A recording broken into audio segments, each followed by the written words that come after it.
Hey guys, welcome to another YouTube video. Today I'm going to be talking about some Linux commands I think you should probably know as a programmer, as a sysadmin. If you work in IT pretty much, you might actually run into some of these commands. Um, so actually today I'm going to focus it on processing text or processing files actually. It doesn't have to be a text file, it could be any file. And pretty much we're going to go through some commands and some options with those commands that you could actually use to actually take a look at a file and see what the content of the file is. And so the use case for this would probably be if you're a developer and you actually have your code running somewhere on a server and you SSH into that server and you need to figure out what's happening with one of the log files. You need to figure out what the application is actually doing. So you go to the log files, and I'm going to show you some commands you could actually use to go through that log file, for example, see what the content is, and in a way that's not going to be very stressful for you. So let's get right into it. So in this folder I'm currently at, there is a file called containers.txt. So the first tool that you have to your disposal is going to be the less tool, and this pretty much let's go ahead and do this first, and you can just see what it does. So it's gonna open the file actually, and the good thing about this is it doesn't load the entire file in memory, so it's actually pretty fast. So so now I just opened it with the less container.txt. That's as simple as it gets, and we have the file open. We can press the down arrow key to actually go down line by line. You can go up, you can kind of shift to the right if there's content outside of the window, and you can go left as well. You can also use space to go a certain number of lines. I believe the default might be 10, but don't quote me on that. But I'm going to show you how you can actually set that default. So when you hit the space bar, it's gonna show you a couple of new lines. This might actually be going this actually at the moment by default I think it selects a whole page, so whatever the size of your window is, it's gonna produce that many new lines, so all the lines are going to be different every time I hit the space bar. So let's quit out of that. Let's run. Another way to actually run this command would be if you do something like cat, and as you know from my other video, you can actually go with the cat command and output all the content in that file. And we're just gonna pipe that output to the less tool, and you have the same thing. So that's another way you can actually get to the less tool. So what we're gonna do now, we're gonna do this less. We're gonna do less plus 14, and we're gonna do containers.txt. And what this is gonna do, it's gonna start from the 14th line. So I don't know, let's say you know your first couple of lines of your log file, for example, or certain things, and you know exactly where you want to start from. That would be a use case where you could actually do that. So to quit out of this, actually, I didn't say this, you just hit the Q button, the Q button, and it's gonna exit you out of that, and you're back to your terminal. So we can do this, and this is gonna show you the number of lines behind every line. So I'm just going to show you this real quick. And I'm just going to actually get right into this right now. And this is how you search for specific words. So you have the plus symbol, and you have the slash, and then you have the word you want to look for in the file. And once again, we hit that. And what we can see here is we have the role highlighted in the file. So you can actually use the other. You can go down and see if it appears somewhere else. It appears even, and here you can see we have numbers on every line. So this is all one line, but it's very long, so it kind of like overlaps to the next line. So it's still line 137, 136, 135. You get the idea. So let's go ahead and get to the next command. To the next option, we have same tool, and this is if you want to actually keep the file open. If there's new stuff being added to the file, you could use this command to keep watching that file while it changes. This file is static, so it's not going to really do anything special. but you can see it says waiting for data and hit interrupt to abort. So you just hit Control C, get out of there, and hit the Q, and we're back to the terminal. Um, I think one other interesting case to actually go through might actually be, let's do this. Let's go less. We're gonna hit less 10, and we're gonna go with I, and we're gonna do the same thing we did with the other one. We're gonna go roll containers.txt. Yeah. And so what this does is the -10 tells us when you hit the space, kind of like what I was telling you earlier, like by default, it's going to move page by page, but now it's going to show you 10 new lines when you hit the space bar. So if I hit the space bar, 10 new lines are going to appear, and there's always going to be 10 new lines. So that's what the hyphen 10 does. And yeah, and we had the minus I, the hyphen I, which is actually ignoring case. And this is ignoring case if there's no uppercase in the search pattern. So when it looks for a role in the file, it's going to be uppercase or lowercase, doesn't matter. Uh, so let's see what else we could do here. So we could actually do this less, and we can use color. And what use color is going to do, it's gonna actually highlight the numbers, the line numbers, and it's going to highlight the prompt. So this part right here at the bottom is the prompt. So it's going to highlight that, and that's pretty much what the use color does. So it's another way if you're trying to look up stuff to kind of have an easier way to see what you're doing, what you're looking for. Um, so another command we could actually just take from here is going to be this one. So I just copied pasted because it's easier. And now actually this is how you set the actual color. So here the -d is like telling you you're gonna change the color. So you're gonna give a color, whatever color you want, and the S is actually gonna be for the search pattern. So when it finds a word like roll in this case, it's gonna color that red. So that's what the R stands for. R is the color. S is the kind of text you're looking for. So in this case, it's gonna be a search pattern. It could be a prompt. It could be like underlined words, characters, and stuff. Uh, you could actually read the documentation to actually figure out what the other options are. So just to show you what this does, we can see the role is kind of like red in this case. So that's what that does. So let's see what else we can do here. All right, so that's all I'm gonna show you with the less. So if you want to actually see the documentation on less, you can just go to the man page. Just do man less, and you go down here. You can see lots of options. It's quite lengthy, but the earlier you actually start using reading documentations for yourself, the better. So you might not need to use all these commands, obviously, but I think these are probably the ones you need to use the most. But you can start out just using the basic ones, and then as you use it more and more, you're gonna figure out what exactly you need. You should never you should never actually try to memorize all these commands. You could write them down and have them in some file where you could just reference if you need to, but you should be looking up documentation if you really want to know how to do something specific, or you just Google it. Like, but you should know the basics, like the real simple stuff. So the next tool we're gonna talk about is gonna be the tail, and what tail does is actually gonna return. In this case, we have the hyphen n, and we have two, so it's gonna return the last two lines of the file. So if we do this, okay, so the last two lines are actually empty.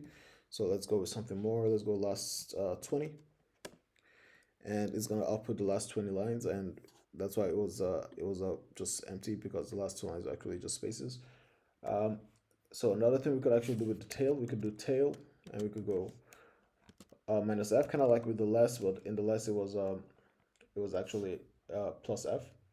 But in this case, it's going to be -f for the tail command. And if you go containers.txt, it's kind of similar with what it does in the less with the plus f. So it's going to wait for new input to the file. But there is no new input, so this file is static. So we can just exit this by doing Control C. And So that's pretty much those are.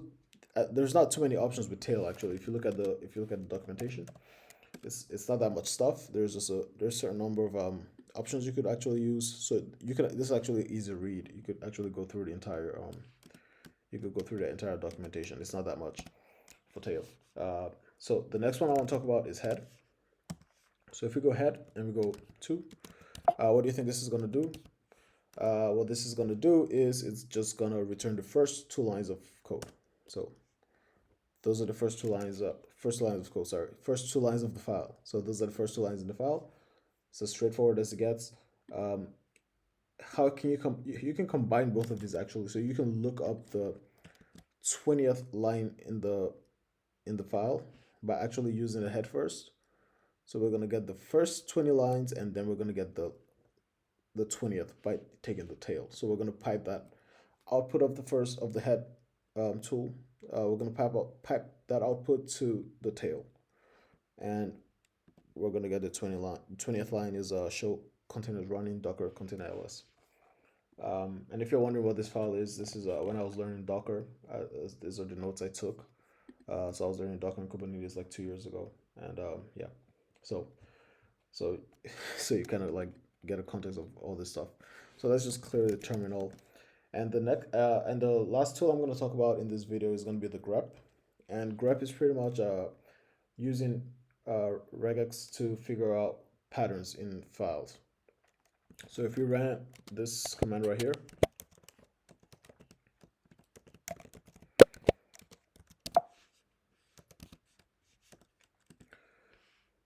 if we ran that command, it's actually going to look for all the occurrences of it's going to return all the lines that have the word container in them. So this line has container, that line has container. So every line output by by that command is actually going to show is going to have the word container in it. So if we go, let me clear that again.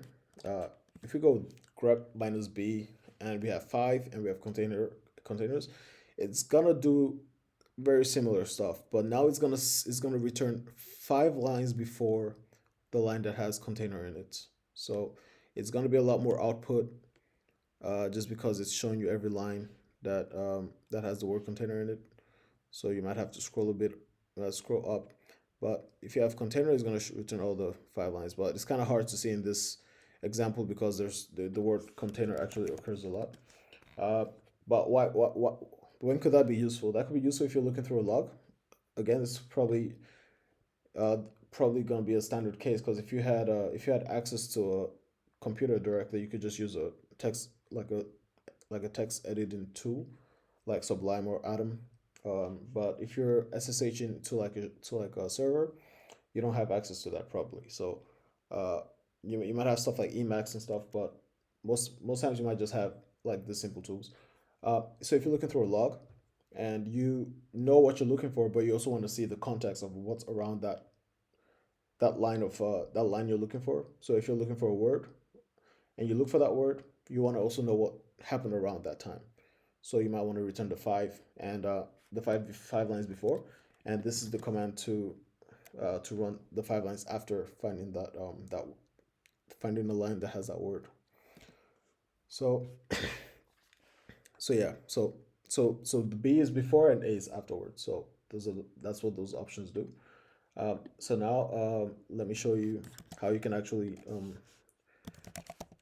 make your experience a bit better. And what this does is actually going to color the occurrence of the word. The default color is container. You can read up the documentation by doing man grep and figuring out how you can change the color. But I'm using the default. Works most of the time. You're not using these tools all like every day unless you're literally analyzing logs. Maybe if you're in cybersecurity or something like that, and you're literally often SSHing and accessing logs, then you might need to do that. Okay, so the next option for the grab command is going to be the -c, and what this does is going to return the count um, of the occurrences of the word. So so it's going to return how many lines contain that word actually, not the occurrence of the word, but how many lines actually contain that word, and that's going to be 71. Um, so we can ignore case by using the -i command, -i option. So yeah, so you could actually we could count that as well. 78. So if you ignore if you ignore case, there's 78 occurrences of that word container in that file. And we could use the option -n to actually return the number, the line number, as like while it returns the line. So kind of like similar to what we saw with less. So we have the line numbers, and that's that. So we're gonna clear this again. What we're gonna do now is we're gonna show you the option W.